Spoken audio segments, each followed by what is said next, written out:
one, there's no such thing as my side. Kaya nga, tinawagan ko siya, twice kami nag-usap Holy Week.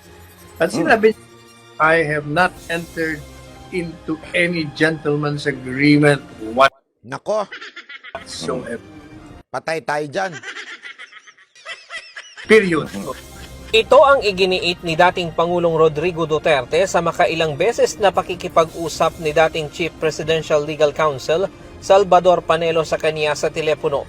Taliwas ito sa pahayag ni dating Presidential Spokesperson Attorney Harry Roque kamakailan na pumasok sa isang verbal na kasunduan o tinawag na gentleman's agreement sa China ang dating Pangulo para sa isang status quo.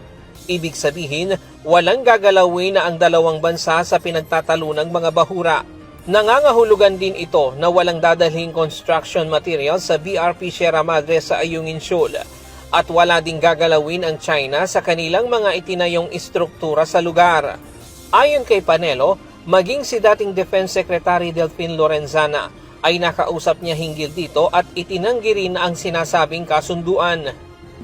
In fact, yung sinasabi ni Presidente Duterte wala siyang gentleman's agreement, kahit si dating Secretary Defense ng Lorenzana, sabi niya, wala naman.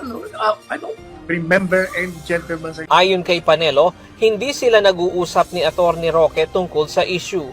Maging ang pahayag ng China na pangako umano ng Pilipinas na hindi magdadala ng construction materials sa BRP Sierra Madre ay hindi rin umano kumpirmado. I said, that has never been validated. Wala naman sila. Gandun lang sila. Hindi na nila sinabi na, nangyari ito ng ganitong araw, ng ganitong oras, ang kausap namin ganito. Sa pananaw ni Panelo, kailangang ayusin ang BRP Sierra Madre sa kasalukuyang kalagayan nito ngayon na nabubulok na dahil ito ang magsisilbing bantay sa lugar ng Pilipinas. We are equal to them. Kahit na mali tayo, para pareho lang tayo. Bawat bansa ay may kanya-kanyang sovereignty. So, ang karapatan para magtayo.